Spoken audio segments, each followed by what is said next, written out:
Welcome to episode 49 of the Non-Fungibles podcast. And this is our first video episode, so that's exciting.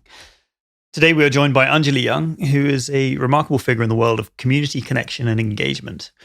Anjali's journey into the crypto space has been really quite a fascinating one. She's gone from moderating a community of 60,000 people on Facebook to building the set of Telegram and Discord tools that we use and are used by roughly 3 million unique users that we know as Collabland. Anjali is a visionary who saw the transformative power of communities in Web3 long before it became mainstream. And her work founding and developing Collabland has revolutionized how crypto communities engage online through token gating. We very much aimed to have a broad conversation here rather than a traditional interview. And we cover topics such as the value of human connection, digital identity, and thoughts around anonymity and why it should be protected at all costs. So yeah, we really enjoyed this episode, and we hope you do too. So also check out the new gerbil at the end of the episode. So there's another competition opening up straight after this. I'm excited to be here. Thanks for having me, everybody. It's great. Thanks for coming. And my cat is going to be here in the background. You can see him.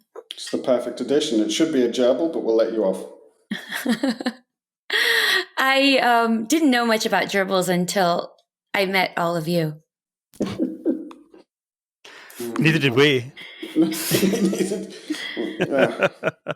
Okay, so Anjali, welcome to the show. Thank you so much for having me. I'm really excited to be here. It's really great to have you on. Just for context, we've also got Rude Moose here in the room. Hello. So excited to be here. And George. Hey guys, good to see you.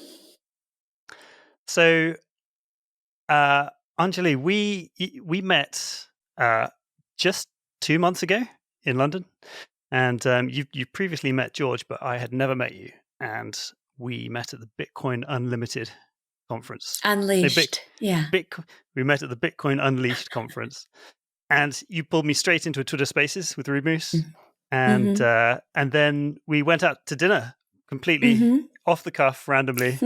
Yes. And queued outside Dishoom for an hour and a half, and had an amazing conversation. You totally blew my mind in terms of openness and talking about everything Web3 and everything not Web3 as well. So that was impactful for me. So it's really great to bring you onto the show and to do this in a kind of formal setting where we can kind of go deep on all things.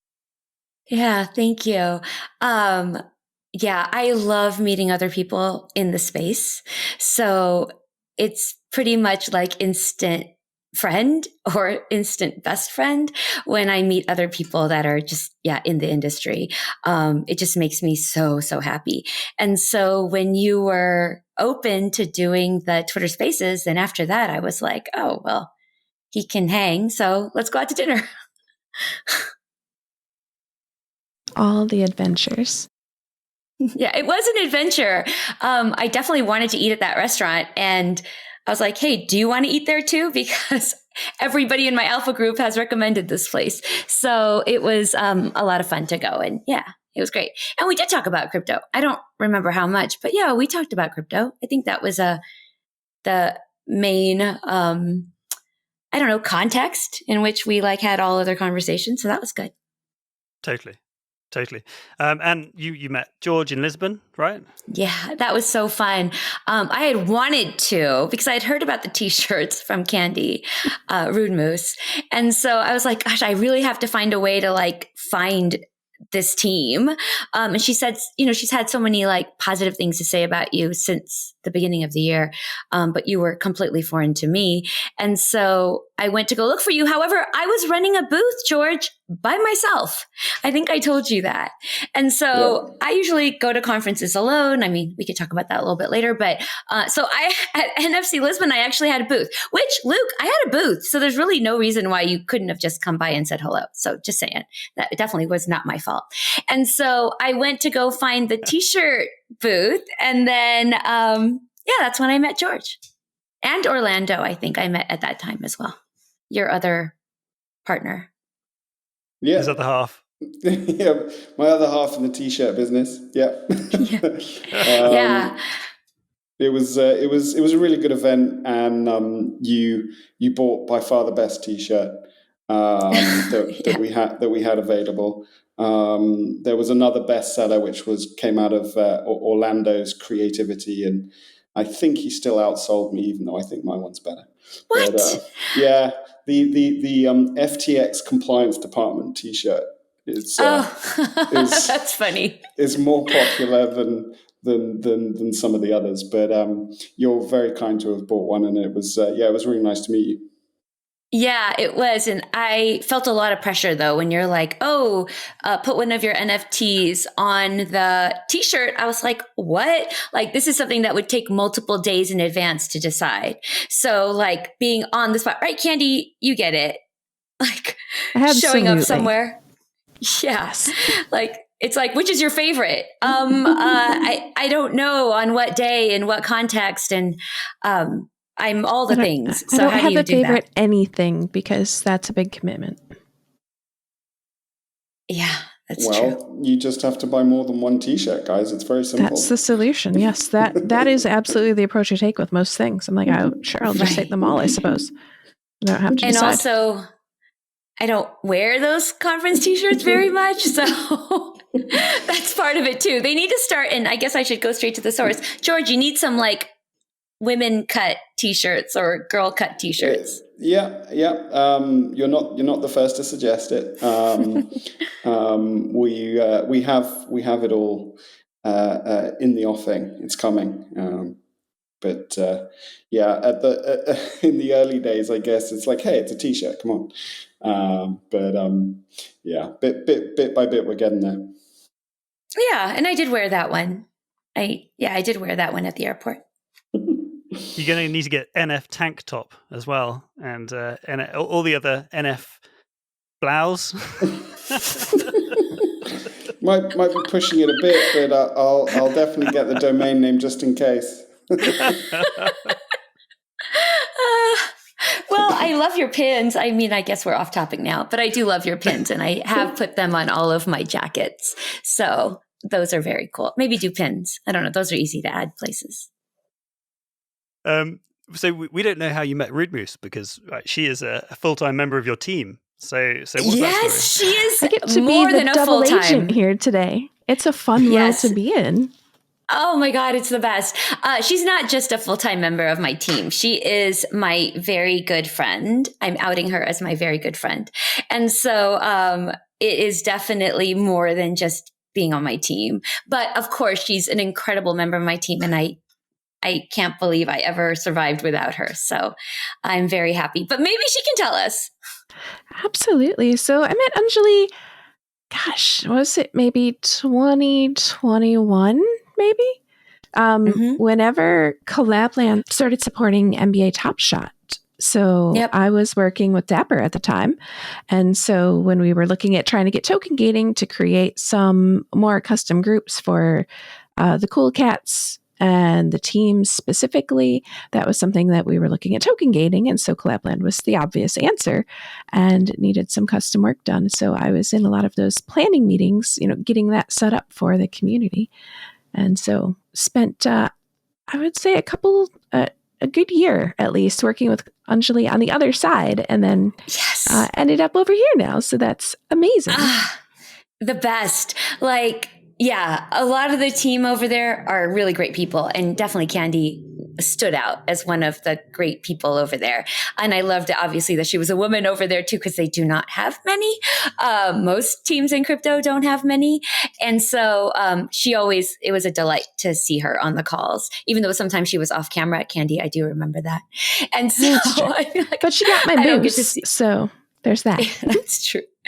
And then, James, actually, who is my co-founder and my spouse, read on Twitter, because we're all just kind of following each other, that she had been laid off from Top Shot. And so he immediately said to me, oh my God, Candy's available. See what's going on there. And I said, okay, let's go see what's going on over there. And I didn't really know what capacity that our what she would be doing for us or what the relationship would be like. But all I knew is that I liked her and James liked her. And that's kind of where you start. That's funny because we did exactly the same thing, basically. We said, "Oh, right, we need another co-host as well." So Candy's the one, right? So, and here we are. I like to be part of all the things. It's exciting. Yeah, that's a good point. Like, how did she get here? By creating many excellent gerbil stories and being a general stand-up excellent community member, taking part in lots of things and being very active. Gerbil shenanigans. There's a song that Luke recorded because of one of my gerbil entries. There's Farmer Gerbil, similar to Old MacDonald. And there was the very interesting, and I was really surprised they did it, color your own gerbil for the elf gerbil a couple of Christmases ago, where I was like, how fun would it be if we just had a blank outline and everybody got to color their own and then like scan it or send a picture and mint those individually. And they the guys did it, which is amazing. So I actually still have my original paper version of my elf gerbil. It's in my craft room, but that was something. So those are really fun because the community, like, you know, some use markers, some use crayons, colored pencils, some just colored them digitally. Like, everybody got to contribute to that particular gerbil in a different sort of way than usual. Yeah. And it's interesting because it kind of loops back around into like why we're here and what makes this space special and what is the value, especially of IRL relationships, right? Like knowing I've got to meet George and like, I know what he's like and he's super friendly and warm and interesting to talk to. And like, we have that. And then same with Luke, but getting to hang out and meet him and learn all about him and his different interests and sharing mine. It does make it easier then to work together, right? So whether that be, I guess, online or IRL, like you definitely need to have some sort of something to like base more work on, right? Like base a stronger, deeper, more trusting relationship has to start somewhere. Yeah, absolutely. So I think we'll come back because that's talking about human interactions and how we interact with each other and the need for that and ways to do it online as well as in real life and having a crossover between those things. But let's cover you. What's your background and what is Collab.Land and how did it come about? Oh boy, that's a really big question. So, who am I? I don't know how to really describe it, but okay, I'll try. I guess I'm an online person above all else. Like if I was going to describe who I am to people, I would say I am a resident of the internet. And that is my main identity. I spend most of my time online. I spend all of my work time online. I spend all of my social time online. So I have never really lived in a place where my friends have lived.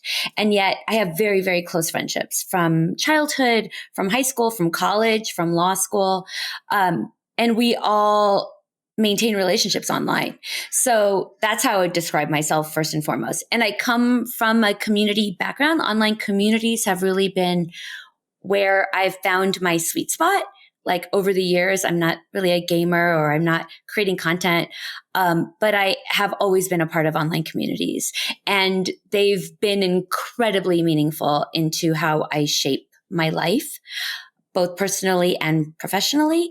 So yeah, that's how I describe myself. And then before I came to crypto, I was also involved with online communities. I was involved with online communities around transracial adoption because I am an adoptive mom and my children are of a different race than I am. Also homeschooling. I homeschooled my children until 8th grade. So I've just been involved in a lot of those worlds that require a lot of opinions in order to kind of decide what's right and what's wrong.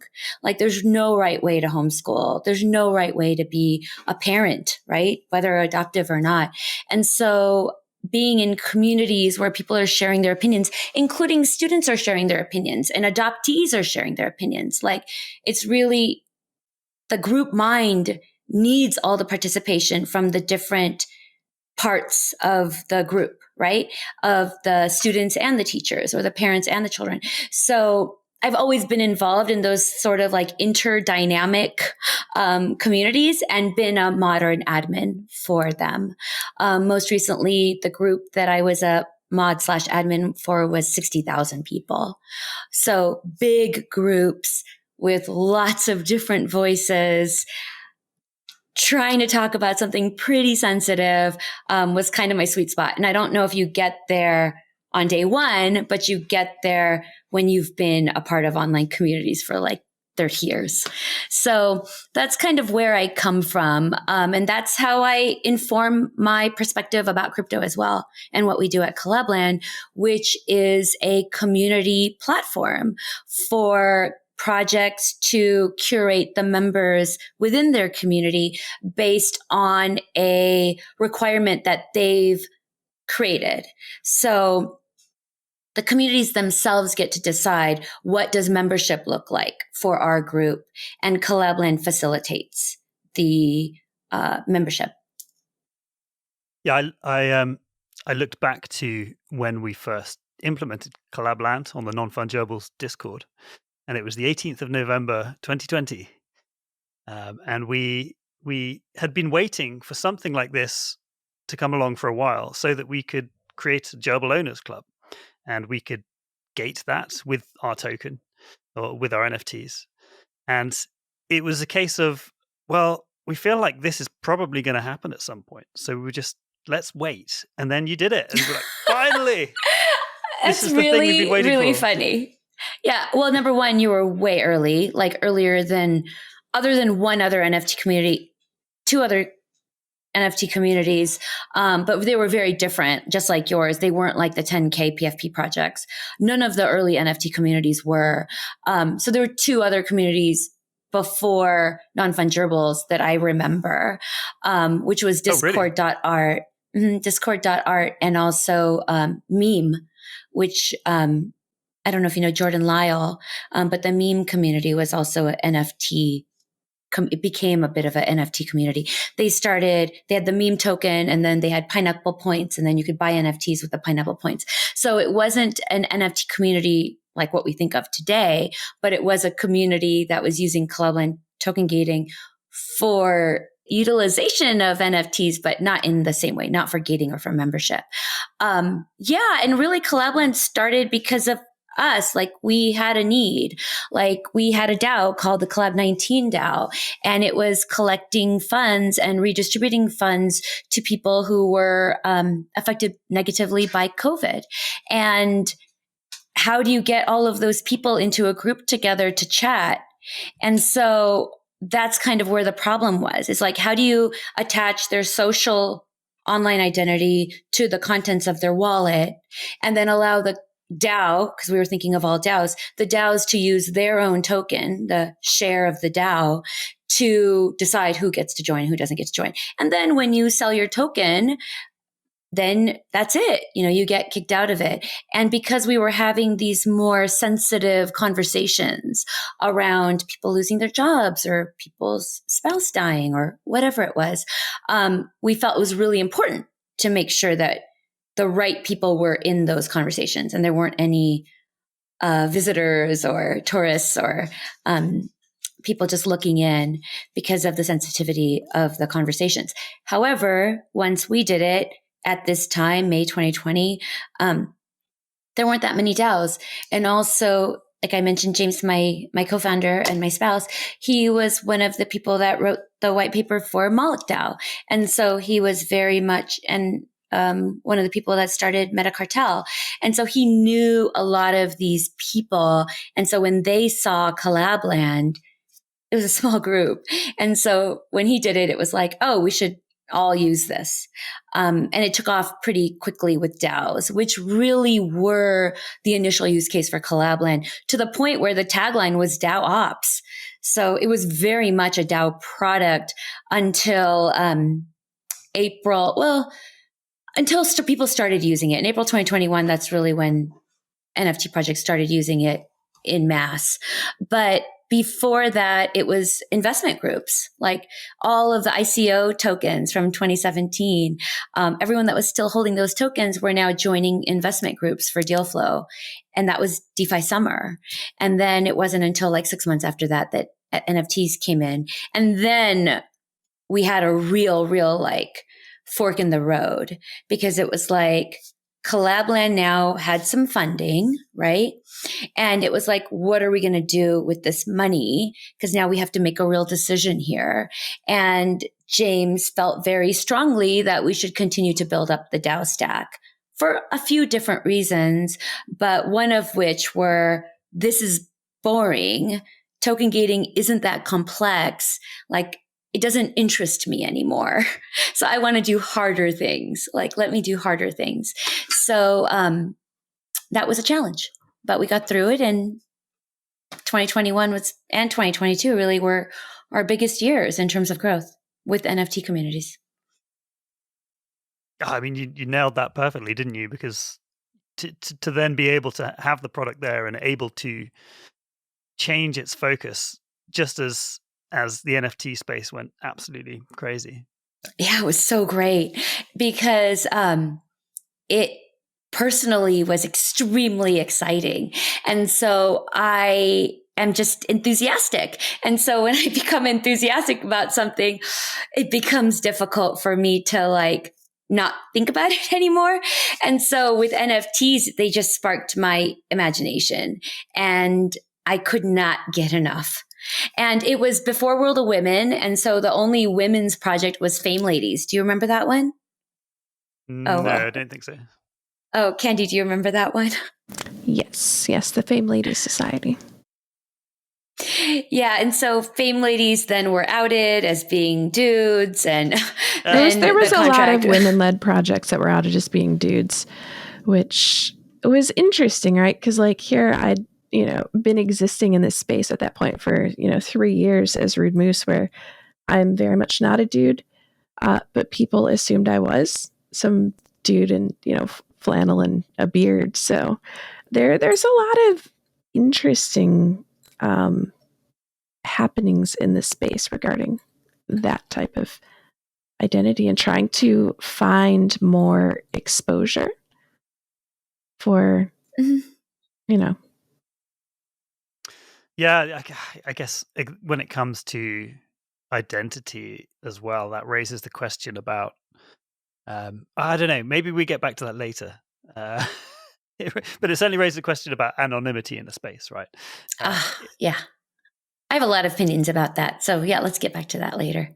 Okay. But this was pre World of Women. So I was looking at NFTs every day, all of them, hoping to find something that I liked, because I make the fatal error of only buying what I like. Bad, if you want to make any money in this space, right? Me too. This is why we are friends. Yes, for sure. And so I was looking every day to honestly staying up all night. Like, it literally took up all of my attention, and just trying to find something that I wanted. I'm like, I'm going to just keep looking at these Bored Apes, and I'm going to look at every single one of these Bored Apes, because there's got to be one that I like, and I couldn't. And then same thing with the Fame Ladies. And I was just like, everything is frustrating. And then World of Women came out, and I loved it. It has a lot of mid-century modern elements, which I think are beautiful. Bold colors, good contrast. Like, it just appealed to me. And then I found one, which is like my forever PFP, that looked Indian and had brown skin and has like white hair and black hair, and looks like it's wearing like a Indian bindi, and it's just perfect. And so, that was great. But again, I had to convince World of Women to use Collabland. I was pretty much convincing everybody to use Collabland at that point. It wasn't a done deal. So anytime any new NFT project came up, that I saw on Twitter, I would just DM them immediately from the Collabland account and beg them to use Collabland. Not knowing that was going to start like this movement of crypto communities.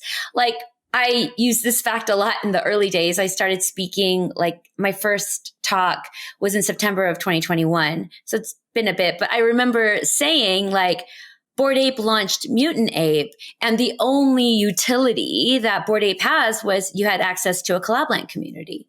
And Mutant Ape then sold $100 million in 90 minutes. And I often use the NBA Top Shot example too, like Cool Cats, right? Like when Cool Cats then instituted like a private club for Cool Cat holders for NBA Top Shot, then the price went up 40%. So it's like there was something here where people wanted their NFT to get them into a group of people that also had that same NFT.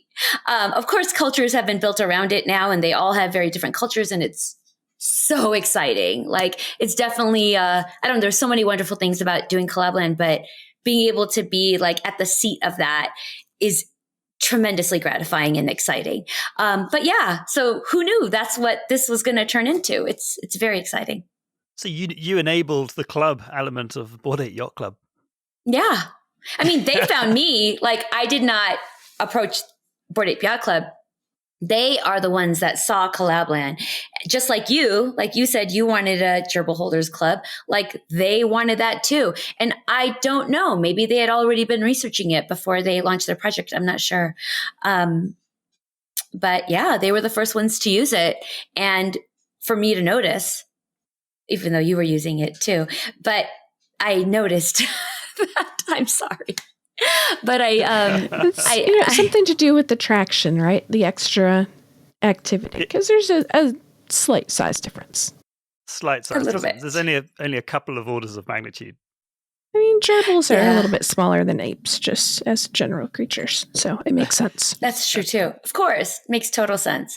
But really, and I do credit them with inspiring me to want to ask then all other NFT projects if they wanted to do this. And it's been amazing, like really, really exciting, and still is. That's this community element of NFTs that sprung up. Is there a sort of deep-seated aspect to human nature that just craves community, and maybe that's in smaller communities or big communities and tribalism? What are your thoughts around that? Yes. We do that as human beings. We seek community, but even more so, we seek status within a community. And so having an NFT, like, do you remember that tweet? And Candy probably does. And it was like, if you have a PFP that's less than $100,000, then just shut up about your opinion. Do you remember that? Yes, and so now totally did numbers. Right. And so it's like, that's kind of what we're looking for. Like, we are looking for status, and it's just right place, right time, really. But also for us, Collabland, but also for the evolution of the internet. Like, we had to get here, like, just in the same way where the internet has become its own nation state, where people from all over the world are on it now, and we're developing our own culture and our own language and our own traditions about how we are. Like, it makes sense that we have a status symbol now as well that is completely irrelevant outside of being online. It's so exciting. In the same way that we have our own money, right? Like, we're just growing as a nation state. And so finding ways to show status is a natural progression of what humans do. First, we come together, and then we need to know who's the boss and who's the cool kids and who are the people that are worthy of this, that, or the other thing. And that's what NFTs kind of are. Like, they show your affiliation, like your association, but they also are very much status items, right? Like, look what I have. and treat me better in a way that if I have a Lamborghini in my garage or a Monet hanging in my kitchen, like no one's going to see it. But now everybody gets to see my status. Like, look, I have a doodle. And that means I know what doodles are. That means I can afford a doodle. There's a lot that means I'm within the doodle community, like whatever that means, whatever status doodles have, then now I'm claiming. Like my very first expensive NFT was a creature. Do you remember Creature World? You probably don't, because I feel like you guys are just not into PFPs at all. Candy, they are not. That's okay. Everybody does NFTs differently. We've got quite a few PFPs in our collection, but we I suppose we didn't focus on it. And also 2021, everything got so big and there was so many projects, it was impossible to keep up. So everyone went off in different directions. And like speaking to you're talking about these people and these clubs and I'm talking about completely different sections, and we've got this two different universes in the same universe, which is... I can't believe it. I know. It totally. Really getting to hear your perspective on NFTs and learning about who you collect and who is in your circle of influence has been really fascinating, because really the space is so big and there's room for multiple NFT worlds, which is shocking, right? Yeah, it used to be like 1,500 people. Yeah. No. Yeah. So the status aspect of it, you can see why NFTs became unpopular, because when you've suddenly got all of the rich and famous, and you've got all of the crypto rich coming in and spending hundreds of thousands and millions on their status JPEGs, actually PNGs, then you can see most average people going, well, what the hell is this? This is so ostentatious. Is there room for all levels of this that doesn't just cater to the rich? And how does most people? Of course, yes, 1,000,000%. I mean, Candy is a perfect example. And I'm also not a wealthy person. Like, if you're there early, if you're curious, if you're interested in the space, there's so many opportunities. I mean, I think Candy's a perfect example of someone that came into the space and is a part of Bored Ape community and didn't spend hundreds of thousands of dollars, right? And I don't know if it is about how much you spend versus like what it becomes worth, because the beauty of what we're trying to accomplish is people come together from all walks of life, from all different socioeconomic backgrounds, from all different countries, religions, education levels, and build something together and raise the value together. And so once you get to that higher value, then you can all benefit from status. I would argue that crypto is an equalizer or an opportunity to gain status in a way we probably have never seen before. Like, you can have a CEO from a Silicon Valley startup or a big company and a taxi driver in Nepal both have a Bored Ape. Like, both be in the same community and all of a sudden are in relationship with each other. And the opportunities that are available to people now just never, ever, ever were before in the history of the world. There are other times where we've seen a lot of growth, right? And a redistribution of wealth, but it's been maybe the internet itself 30 years ago was a redistribution of wealth. And now we're seeing it again, but it doesn't happen all the time. And when it happens, it's incredibly special. I mean, I've seen it, and this is probably one of the things I'm most passionate about, because I've seen people change their lives. We've hired people to our team that have not graduated from high school, like, or maybe are neurodivergent in some way. I've seen people who live in countries that just education is just not possible, and or financially their family was not one that could support their education, and seen them gain wealth and being able to accumulate wealth during this time because of curiosity and interest and passion. When has that happened before? Like, in my lifetime, it hasn't. Where just being passionate and interested and willing to do the work was a bigger deal than what you looked like and where you were educated and how much money your parents had. Yeah, I think that's an amazing point, and goes right to the heart of status as well, in a funny kind of way, because you can gain status by being interested and being early. You haven't had to buy your way up the ladder and spend 500K on something.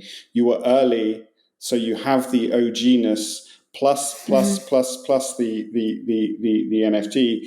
And the reason why you're early was because you were interested and willing. There was no promise of you're going to get, and I think that's why Luke and I loved the early days so much, because it was pure interest rather than everyone's going to make a killing and we're all going to sail off into the sunset having sold our JPEGs. And I think that speaks to crypto generally. It's not just the NFT space. I think people do get rewarded for taking interest and joining communities and joining DAOs and doing the work. And so it's definitely wider than NFTs, but NFTs was the most succinct way of showing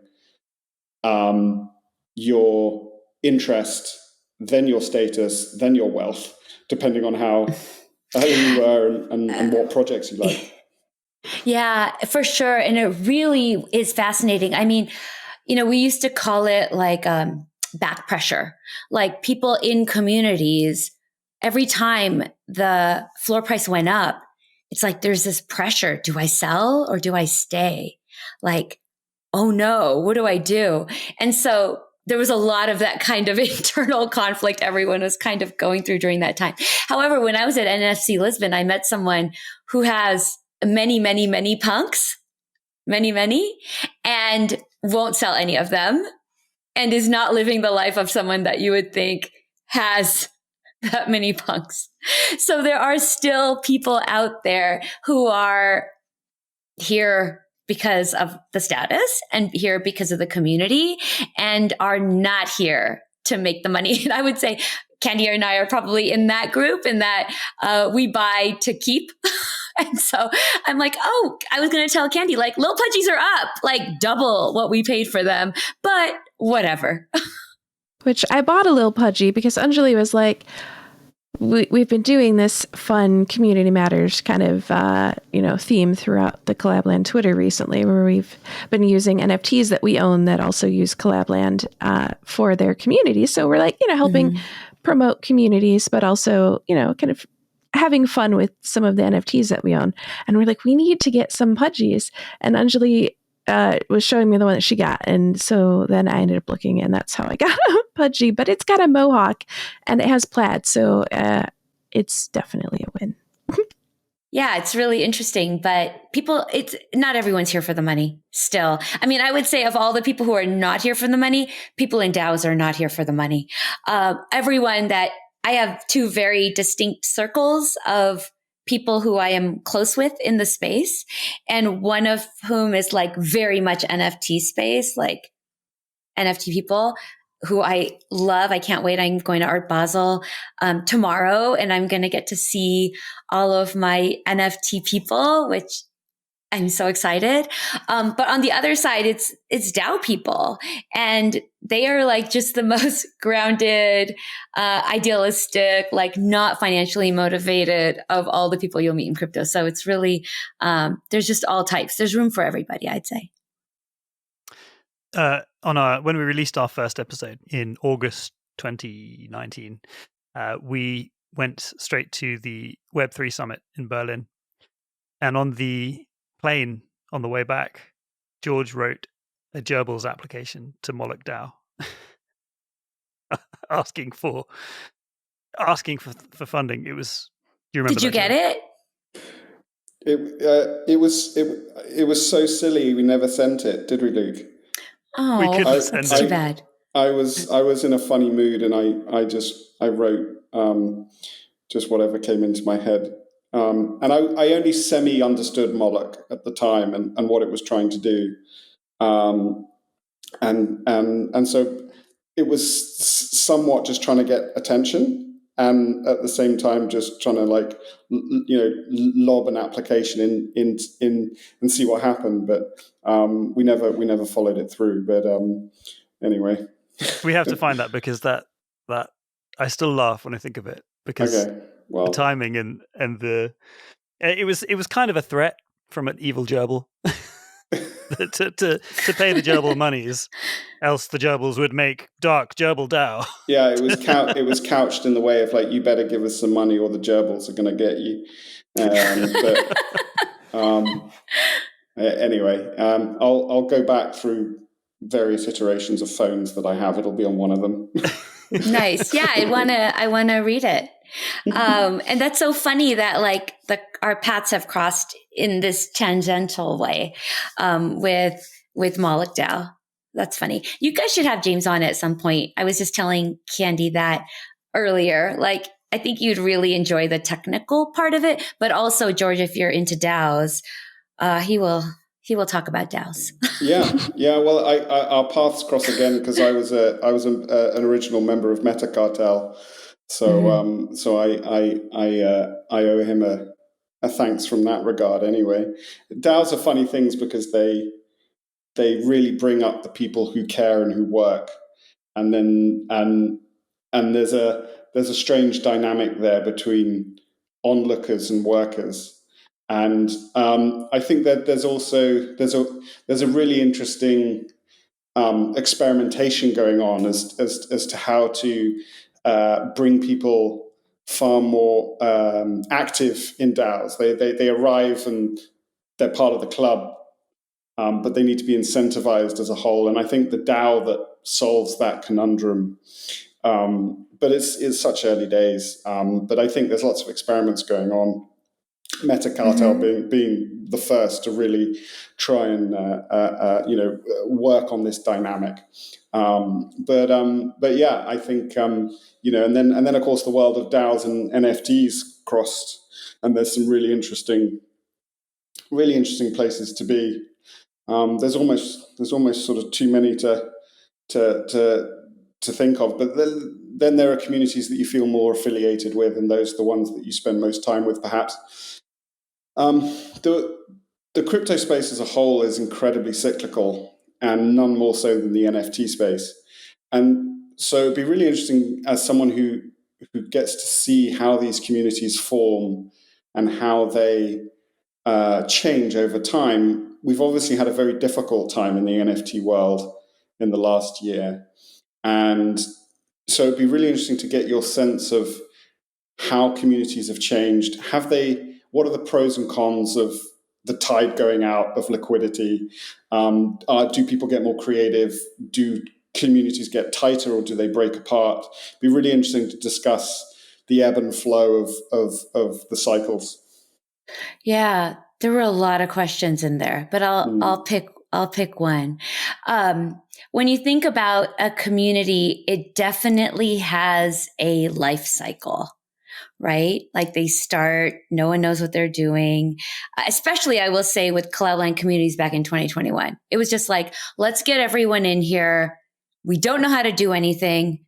Everyone got scammed one way or the other doing something. My first scam was in the Mechaverse Discord server. Do you remember Mechaverse? Oh, you guys probably don't. That's right. We have completely different circles.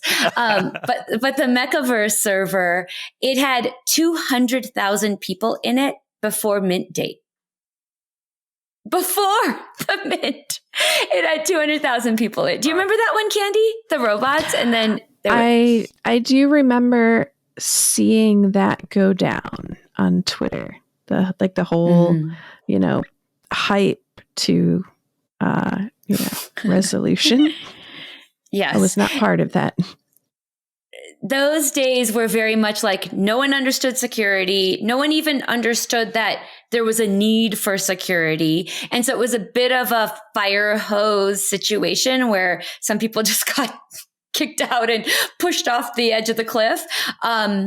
So yeah, it's really hard to explain that time. But if you were in it, then it was a bit of a chaotic nightmare. But in the same way, you had all the adrenaline of getting together for the first time. I guess in the same way that you think of like a new relationship where you're like, this is a nightmare. This doesn't feel good. But wait a minute, it feels like the best thing ever. Like you're feeling both these kind of energies at the same time. And I think that was 2021 NFT space. But over time, and often I do think about this, Collabland starting as a DAO tool, which was really meant to facilitate people working together on projects, right? Voting together, executing together. In the same way as our NFT communities matured, they started using Snapshot. They started including voting. They started having town halls and talking about what happens next and what should we do with these funds and how should we plan this party and what should we do for a drop, right? Like there was a time in 2021, 2022 where everyone is doing a companion drop. Like Candy and I were talking about Lil Pudgies. Like that was a companion to Pudgy Penguin. So then there were all these reasons to like utilize your current community to make a decision about what you did moving forward. And I often wonder if the tool itself, Collabland, the tool, is what informed the way these communities move through time. Because how much effect does a tool have on the community itself? I don't know. I like to speculate that the part of the reason is because of Collabland. But then, of course, right? We've been in a bear market. Like, are we still in a bear market? I don't know. What do you guys think? No, not according to Twitter, right? We're in a Bitcoin bull market. Altcoins are beginning to sort of show green shoots. And then I think the whole NFT thing comes a little later. So the official answer, according to the Collab.Land poll from last week, yes. We had 50 votes. So take that for, what it's worth. But 40% of those said that we're back, baby, with the little bull emoji. So that was the majority of this poll. For sure. And it's really interesting because in my other Alpha group, there's an artist whose NFT isn't pumping right now. And then all of his community members is like, why isn't your token pumping? Like, why isn't your NFT going up? Everybody else's is going up. What's wrong with you?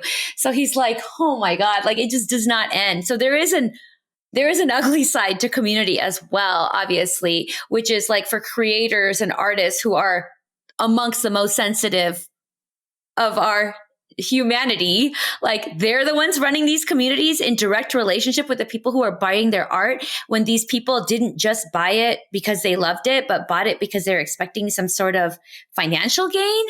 Like that's really, really the hardest part, I think, of what I do and the relationships that I have when I hear about that. And I want to hear about it because I want to understand how Collabland can help. But it's part of the ugly side, right?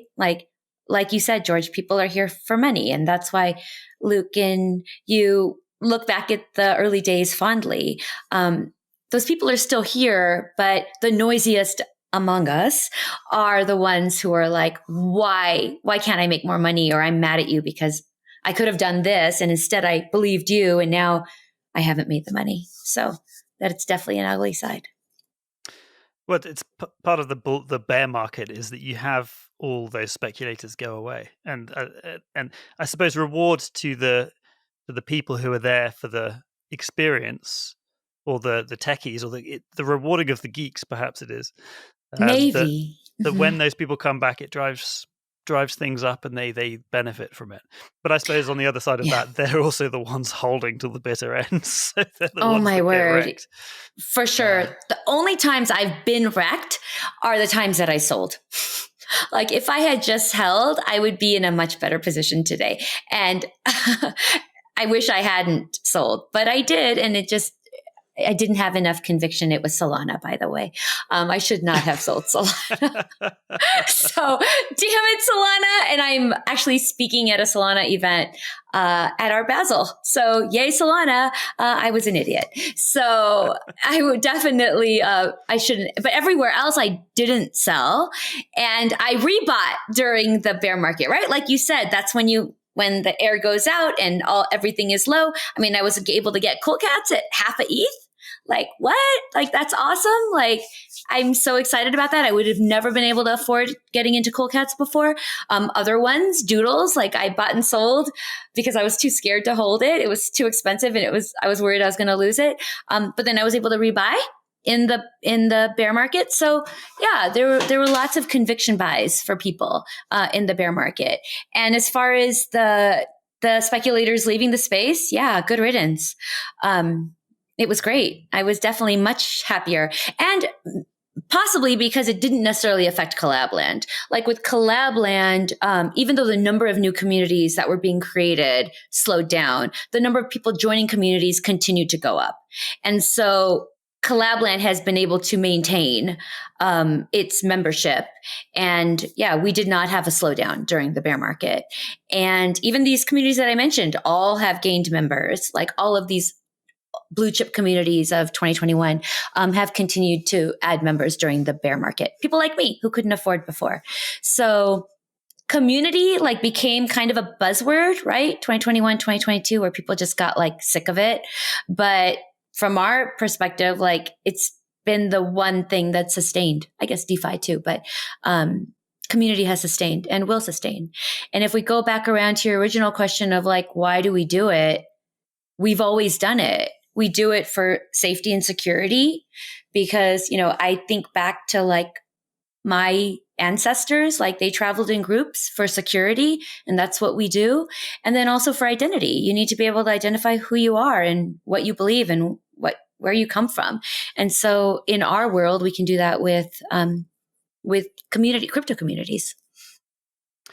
Yeah, that echoes exactly my thinking in terms of I feel like NFTs and crypto as a whole, but especially NFTs are very much embedded in the human psyche. And people say, oh, NFTs are dead, it's gone. Like everyone's like woken up to the fact that they were just JPEGs. I think that's very much an outsider looking in to what was going on. And I have 100% conviction that the NFT space is going to come back 10 times stronger than it was before because it's so deeply rooted in our psyche. To do with, as you say, community identity.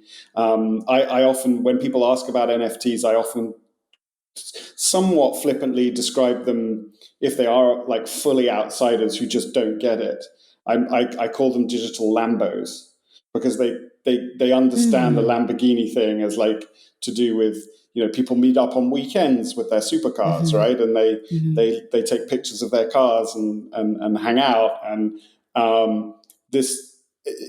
sort of an eyebrow goes up when I describe them like that because they kind of get it. But there's so much more to it than that, of course. And there's, you know, when you really dig down deep, and then, you know, when you get even deeper still into the whole art thing and ownership and feeling of ownership and the fact that you can now get a sense of ownership with something that is digital, which is another really interesting aspect to it. But I guess what I'm saying is that I think we all realize that NFTs are an expression of being a human in the digital world, and it's not going anywhere. Yeah, absolutely. Absolutely. Yes. +1 to everything you said. Also, kind of swinging back around to what you had mentioned about anons, right? Like being able to be anon and still have an identity. What? Like huge, right? And so what I've called it in the past is like freedom from your flesh suit. Like this is what my body is. It's not really, it's luck, right? Like I didn't get to choose this body. Like I came out that way and this is what I look like now. And yet I can be, and aside from when I go to conferences, which is when I share my photo on Twitter, most of the time I use a PFP, I use an NFT, and it's the best thing ever because I don't have to move in this space with my face and my body and my skin color and my hair or whatever. Like I can be something else. And even that is kind of pseudo anon, right? I mean, from the amount of people that call me bro and dude in my Twitter DMs, I would say, yeah, it's pretty anon, right? And so that's exciting. And there is deep value in supporting and encouraging anonymity in any space because you need criticism. Like, number one, you need critics. And number two, you need people who are going to be willing and free to deviate from the group mind in order to strengthen it. And so, like in DAOs that I've been in, where there are anons, like I'm always grateful for the anons because they'll say the thing that nobody else is saying. And we're lucky to have that. It's interesting because, like, I've been saying for the last year and a half probably that anyone starting up a project has no excuse for not being doxxed, because I feel like if you're asking people for money or you're creating something where there's going to be money exchange, to do it and be anonymous is not acceptable these days because of all the shit that's gone down in the space. But at the same time, as a privacy and security enthusiast, like, the ability to be anonymous has to be there, and I totally support that. So, I mean, sorry to interrupt, but you absolutely come from a place of privilege. Like, you're a white man.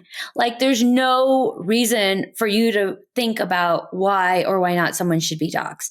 But if you are not in that situation, and maybe you live in Iran and you're a trans person, like, I don't know what, but I'm just saying, like, not everyone has the privilege to be doxxed. That's a very interesting perspective. Well, in the end, it comes down to the ability to build trust within a community, even though you're a non.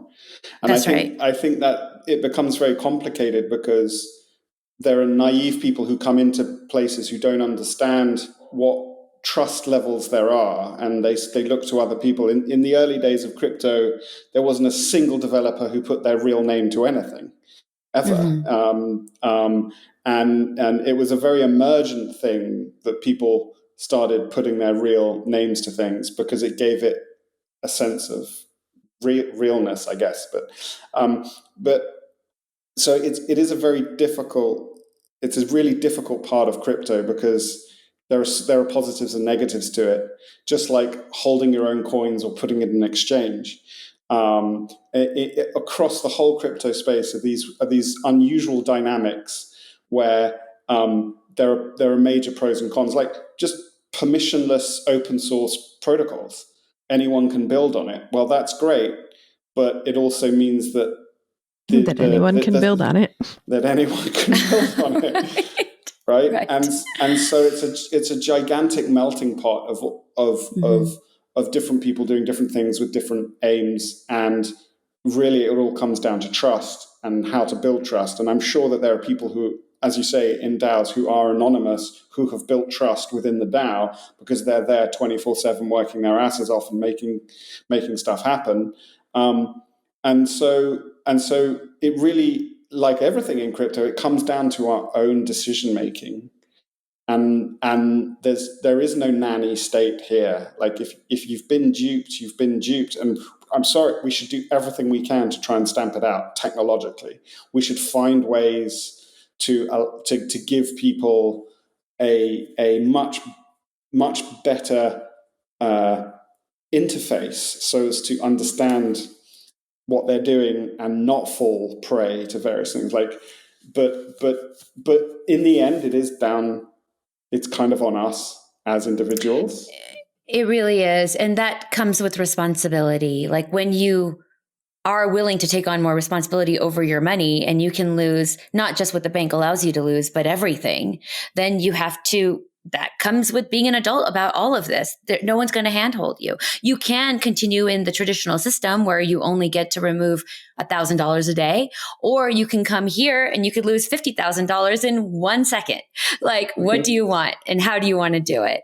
I think that's a huge part of it, is that there is personal responsibility here.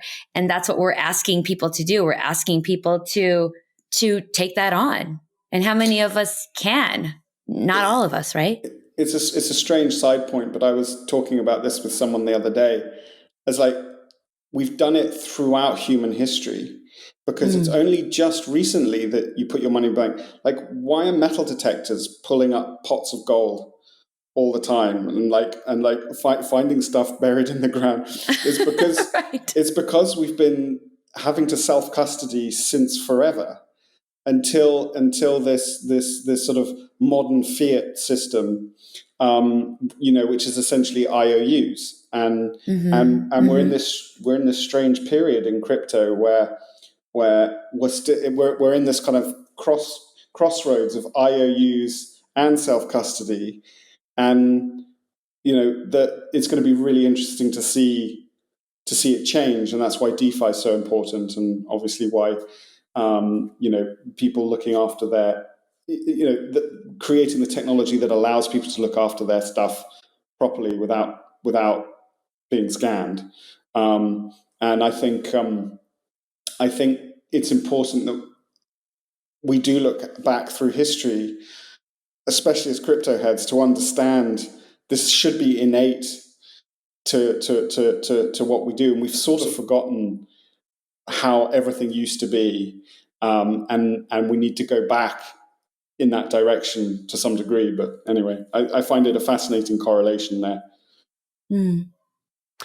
So I need to update my terminology here, really, because what I mean when I say you should be doxed, circling back to that, is really you should have built trust in. That's right. Within the community. And I wonder if there's a way to solve that in a sort of sped up fashion, if you have people coming in as a fresh anon, but maybe they can verify their identity through trusted partners. We should be doing that, right? We should be doing that. We should, like what George said, like, how do we train each other to ask the hard questions and depend on reputation, whether or not someone's doxed or not. And yeah, I totally agree with you, Luke. It is not about whether you know exactly where I'm from or what I look like. It's really, what have I done since I've been in this space? And can you verify that? So that almost sounds like a mix between the Kudos mini app system that Collabland has and the passport system that Gitcoin has. We need to get a hold of those guys and have them integrate that. There's definitely a recipe there. Which can be spun together to help. I was going to make one other quick point, which is because time is money. Scammers have to spend as little time as possible to get the highest gain. Right? Like, if you did a 5-year scam, like you're laying breadcrumbs for years and years and years, and then you exit. It's like, well, okay, if I work it out, I got $3 an hour for all the time I put in. It's like, so it really is about time. It's often you get these it's a completely separate point, but you get wallets that have these time delays. You want to send that, okay, but we're going to give you 10 hours to sort of cool down and think about, or whatever. Like, time is such an interesting way of understanding the various relationships in a group. And so there's got to be something there about in terms of being able to quickly, as Luke says, signify the time that you've put in to something, so as to then communicate, that you're a good actor, even though you're not doxed. I'm sure there's plenty of people experimenting with that, but that tends to be the recipe that people use, I think. Yeah, we're doing that. Like Candy mentioned, there is a Collab.Land mini app that you could actually download in the Non-Fungibles Discord as well, where you can give each other like what we call kudos, which are really just verifiable credentials, to say, like, Luke sent me a kudos to say, oh, Anjali, you did an amazing job on the podcast, and we're so happy to have had you on. I'm just making all of that up.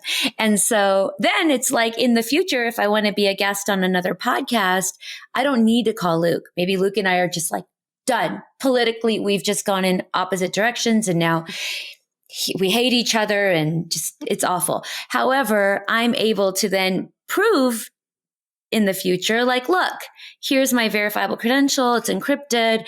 It shows that it came from Luke's wallet and it went to my wallet. And here he says I did an excellent job as a guest on his podcast. And so it is in the same way that money on the blockchain removes the middleman, right? Or the gatekeeper in between the money, right? In the same way, we have reputation now that is no longer dependent on the person who maybe even gave you the reputation. Like, we could be on the outs now. I could be a whistleblower or I could be whatever. And now I have, I still can carry my reputation with me. And so that's something we get to have now. Like, so it's very exciting from the bottom up perspective. All the people that were maybe not socially able or financially able or whatever, educationally able to maintain and build a reputation, now can. So it's just a huge deal for so many different types of people. So I just like this example because usually Anjali uses me as the example and says that she fired me. So this is much better that Luke is the target this time. I know. I'm sorry, Luke. I don't know if Candy likes it either. Are these soul-bound, these kudos? No, but moving them costs money. So why would you? But yeah, you could. Nothing. I mean, even if something's soul-bound, there are ways to do things, especially with account abstraction and selling entire wallets. So like, even the concept of soul-bound, I don't know how long it's going to survive, but no, they're not soul-bound. Okay. But you'll be able to see from the history. So you would know. Right. Exactly. You'll know that if I give it to Candy, she can't be like, Luke gave it to me. Yeah. So it doesn't really matter. Yeah. Totally. Sybil resistant, I think they call it. Isn't it? With the ability for hundreds of people to create hundreds of kudos points and send them to each other and build up kudos within a community in a very short space of time. I think that's why tweets are so important, because you can be attacked and then you click on the person attacking you and their account is 24 hours old. And there's hundreds of them, and they're 24 hours old. And so the time there is the thing that breaks apart the Sybil attack. And in a similar way, the kudos points, because it's on the blockchain, it's time stamped. You can begin to build up a picture of the fact that this isn't a Sybil attack. This isn't something that's been cooked up last week, and everyone's working round the clock to sort of scam people. For sure. Also, just really quickly on that point, George, like, proof of humanity is just a huge, like, we get so many requests to integrate with more protocols around proof of humanity. So it's funny how we're just like fighting the AI bots everywhere. You just don't know who's who anymore. Yeah. And that speaks to naivety as well. I mean, we're already having to completely change our worldview in terms of video that we watch and photos that we see and people that we interact with online. And it's that whole arms race, I guess, is only going to get more and more dynamic and interesting, and proof of humanity. Just the words proof of humanity. I know, like, I love them. Aren't they great? I love it so much. And don't you see a world where cryptography and the blockchain is like necessary? Like, how are we going to verify anything anymore?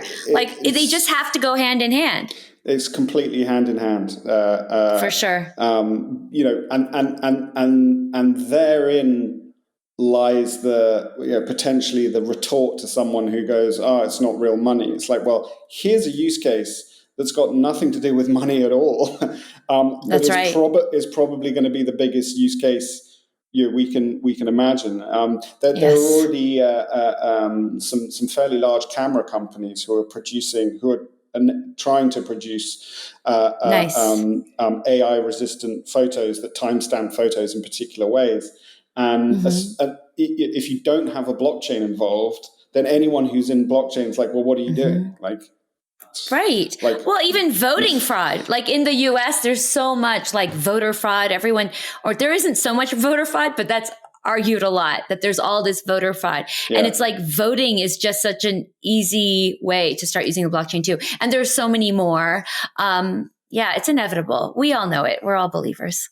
Well, then it's at that point that then you have to start discussing, zero knowledge proofs and how to create blockchains that enable you to do that in such a way whereby they can't be, you can't sort of rewind the chain and see how everyone voted. Obviously, like, so you need all of this technology to happen. It's like smartphones, right? Like you couldn't do Instagram if the camera was non-existent. Right. And so as the camera, like, it enables new things. So when zero knowledge proofs become cheap enough to run on chain and everything builds up around them, whether or not that is the final, but it'll be a stepping stone in terms of privacy, then that will enable things like voting on chain to happen, because obviously the last thing we want is for people to be able to know how you voted if you don't want them to. Absolutely. So yeah, we will see more and more, and just in the same with the fact that Collab.Land allowed something to happen that couldn't happen before. These are all the different steps that we're taking in order to build new things that we couldn't possibly imagine. That's like right. Like gated token communities. Like who'd have thought? Who would have thought? Yeah. It's incredibly exciting. And so really, and this is when people ask about advice about, like, how do you do this? It's so hard. You really have to want to do the thing, right? Like, I'm sure all of you too. Like, how do you do any hard thing? Like, you have to really believe in it and really want it. Otherwise, it's just not possible. And now in this space, there's so much opportunity for you to do the thing you want to do. I met a woman in Lisbon who has like an alcohol blockchain. Like, she comes from hospitality and now she's like incorporating blockchain into beer and wine and that industry. And it's like, she's so passionate about that industry and she sees the way that blockchain and cryptography can help it get even bigger. And that's just like the right approach. But for us, it was really community, like people coming together, relationship building, and finding ways to coordinate and solve some of the world's biggest problems. Like, when you think about what the hope is that some of humanity's greatest problems will be able to attract the right people with the right incentives now, financial incentives, because now we all have the same money to work together and fix some of this crazy shit we're doing to our planet with hunger and drought and global climate change. And I mean, there's so much that we're doing that's awful. And because of political and financial disparities and restrictions, the right people haven't been able to be in the room together, and now they can. So I'm hopeful. So, Anjali, what is next for Collabland? Oh, we have a lot going on with Collab.Land. Oh my gosh, that could be a whole other podcast. But we are moving into the member, like activating our members themselves right now. Our product is mostly for admins and it's mostly for developers. So you can build on Collab.Land for our mini app marketplace that's directed toward admins and communities, like what I said about Kudos and how you could add that app. But we also have a entirely new focus on members themselves. Like, what do our members want? And we've been doing a lot of research into what members are interested in right now. And the first kind of out of the gate idea was, how do we activate these members, right? Like, they're here. Some of them have wallets. Some of them are connected, but some of them are not. So how do we onboard that new group? So over the last year, we've been working on our version of 4337 account abstraction to try to give wallets to everybody in Collabland communities that don't already have a wallet connected. And that's about 90 million Telegram IDs and Discord IDs, unique Telegram and Discord IDs. So that's a lot of people. And how do we get them into crypto? Because really, we want as many people here as possible. That's the idea. Like, we all need more people here, and let them see what they can accomplish. All the things we talked about on this podcast today, right? Like, all the reasons why it's so important for people to understand this opportunity. So that was one approach that we've been taking kind of hand in hand with Collabland since January of 2023. Actually, maybe even before that. I think that's when we inked our contract, but actually we started working even casually on this maybe 2 months earlier. And we didn't know what our first go-to-market was going to be with account abstraction, but we knew that it was important, and it was going to be a way that people were going to be able to onboard into crypto without a seed phrase and without a secret phrase. Like, that is a real stopper for a lot of people. Like, either they got a wallet and they lost it and it's all gone. And like, how do we make this easier? And with account abstraction, it's easier. And we're using passkey integration as well. So you don't even need a password. You can just use your biometrics. So, and that's going to be a way for you to get your smart account. And the way we are launching that, again, this is toward members. The first version of what's coming out is a SocialFi bot. So we have a SocialFi bot on Telegram, similar to how Collabland built on Telegram for token-gated chat and built on Discord for token-gated chat. We are not creating our own chat platform. We're using Telegram as our chat platform for our SocialFi bot. And then we also have a trading bot that's going to be coming out. The meta that we have attached to, I guess I will say, comes from trading within community. Like, people want to transact within their communities. I see it in my alpha groups. Alpha groups are really what brought back the last bull market. People, and just what we've been talking about here, reputation, identity, people trust other people. Communities are kind of the way you learn and grow and stay out of trouble. And we've been seeing a lot more people transacting within communities with this trading bot meta. And so we've kind of combined everything, which is with TeleFriends, which is our SocialFi bot. You get to create a community on Telegram. You don't have to leave Telegram. Everything's on Telegram. Your buy and your sell is on Telegram, and your invite list, all the people that you know are on Telegram, is a Telegram native app for SocialFi. And then we have a trading bot. So that way, if you want to share your trades within that community, then you'll also be able to financially benefit from those trades. So making money together and being together in community. If you're a creator, there's opportunity for DeFi. There's opportunity for creators.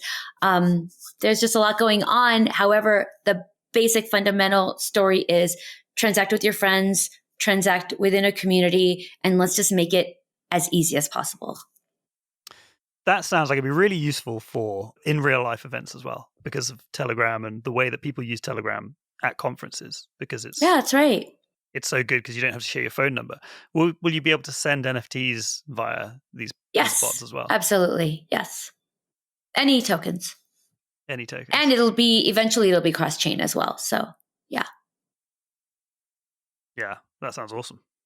Yeah, I think it's going to be good. I mean, we want to keep Collabland free. Like, that's the idea. Like, everyone should have access to creating community. Like, it should be a human right that we all get to be together. And again, like, so much of what my passion is for this space is to remain inclusive and to make sure we keep opportunity open for whoever wants it. So charging for Collabland just didn't seem right, but it's a business and we have bills and we have team members and we need to find ways to be sustainable. That's the responsible thing to do. And so this wasn't where we started. However, it still is along our same trajectory of activating as many people as possible and onboarding as many people into crypto as possible. So let's give them what they want in a way that is also the way we want. 90 million people in your communities that are not using Web3. Not connected, but are looky-loos or tourists or visitors. Most communities have general chats. And so they're there. We don't know why they're not activated, right? We don't 100% know. But we know that when people get a wallet and when people get that first bit of crypto, like, then that's where people go. So it's like that, what we call time to token, like from the time someone joins a community to the time where they have their first token, like that's the point we want to focus on. And let's try to get them there. And are very, very optimistic about it. That's amazing. How many of those are activated? How many in the community? Oh, well, we have over, now I don't know. It's probably even more. I haven't checked the stats in a bit, but probably at 12 million now of wallet connections. And unique users to those 12 million is about 3 million. So it's about 3 million unique people that are either in 4 communities or either have 4 wallets. So we count them as each as a wallet connection. So probably at 12 million wallet connections, and over amazing. 3 million individual people. Yeah, it's really cool. And it hasn't gone down. Like for those people counting community out, and this isn't a show for Collabland, it's like, this is just the truth. Like community still matters to people. People still want to be together in different ways. We even have community on Twitter, right? Like we have community anywhere we go, community in conferences, which is why I met you. Like, I didn't know who you were. And I don't think I'd ever seen you before, but you said— That's very true, actually. You literally didn't know who I was when I came up to you. Unbelievable, Luke. Unbelievable she didn't know who you were. Incredible. Especially the fact that you've been anonymous this entire time. I know. No, I did not know who he was. But I knew you also a lot of didn't people, know who I was so about 2 hours later as well. So that was quite funny. I also did not know who you were 2 hours later. I met a lot of people in those 2 hours, to be fair. But also, after she met the both of you, I got messages going, I met the gerbils. So there is that, which is exciting because having common connections. Yes, huge thrill. Gerbil that was great. Luke. Gerbil first. I bet you didn't see that coming. You're gerbil it's a first. lot of. It's funny though because I haven't met Candy yet. So, like, I've met both of you, but I haven't met Candy. So someday. Someday I will travel. I have not. Like, I've been in the NFT space since January of 2019. Have not met a single person. Fun fact. And it's not like you don't leave your house, right? Because you're always out at gigs and stuff. Haven't gone to NFT things. I should. You should. Just timing has never lined up, so. Yeah. We'll get there eventually. We should have we can have a podcast reunion at Subconference. Yeah, definitely. You should definitely do that. Okay. Well, Anjali, this has been amazing. Thank you so much for joining us. We were almost at an hour and a half now, so we don't push many over an hour. So this has been great.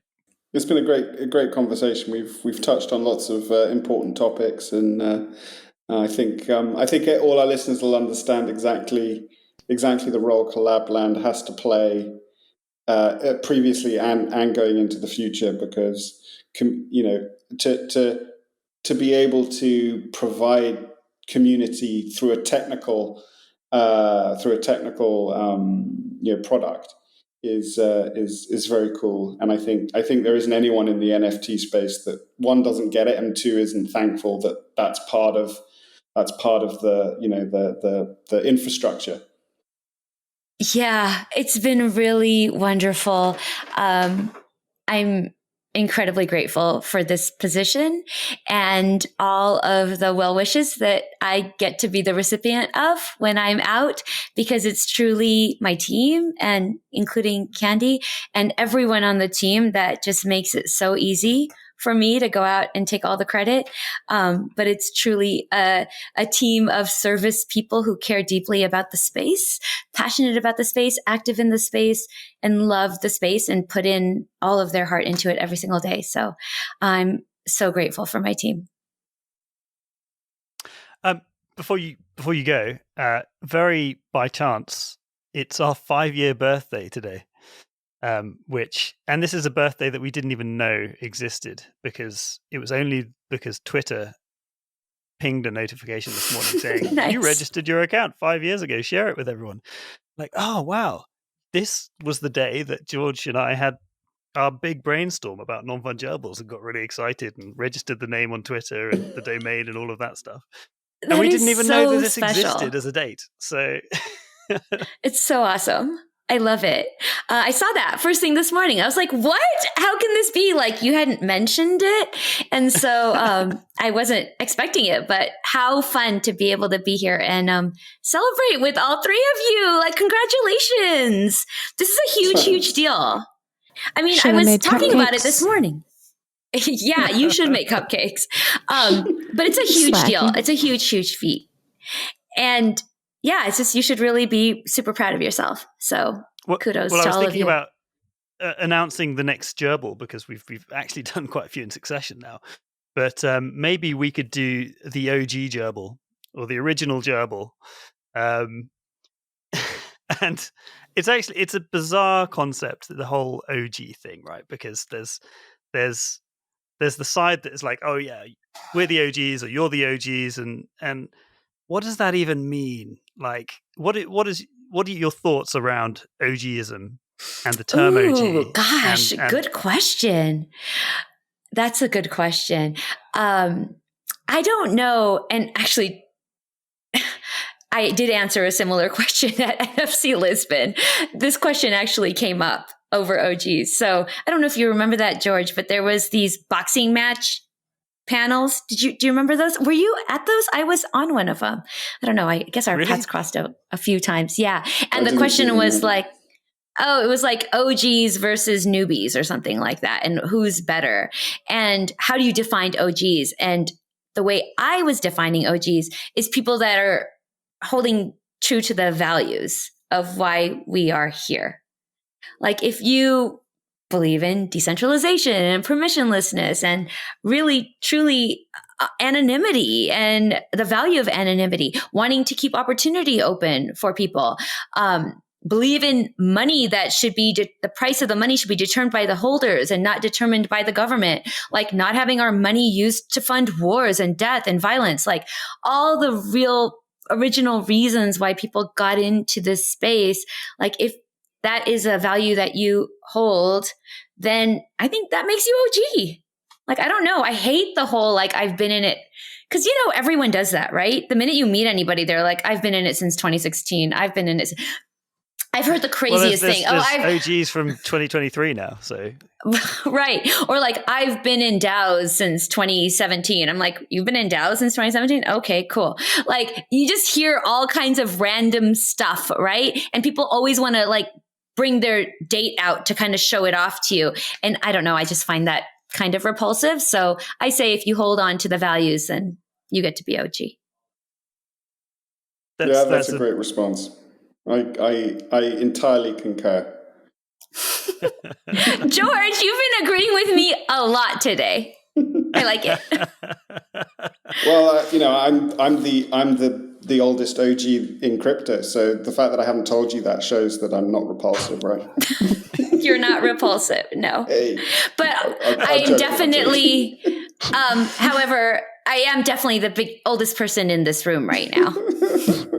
As I love to point out. Well, there's so much synchronicity here, right? Because this is our 49th episode. I'm 49. What? Nick, you didn't just dox, did you? Oh my God. She tells everyone it's fine. Well, the thing is, I know that she is very forthcoming with that. This is a point of pride for her.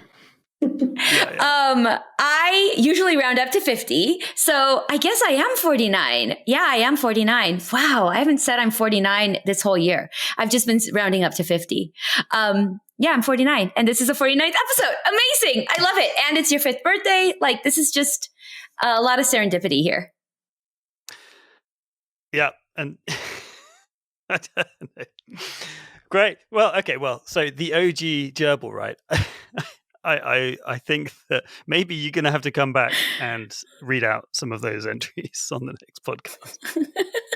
if you're up for it, then come and. I'm happy to come back on anytime. This has just been so much fun.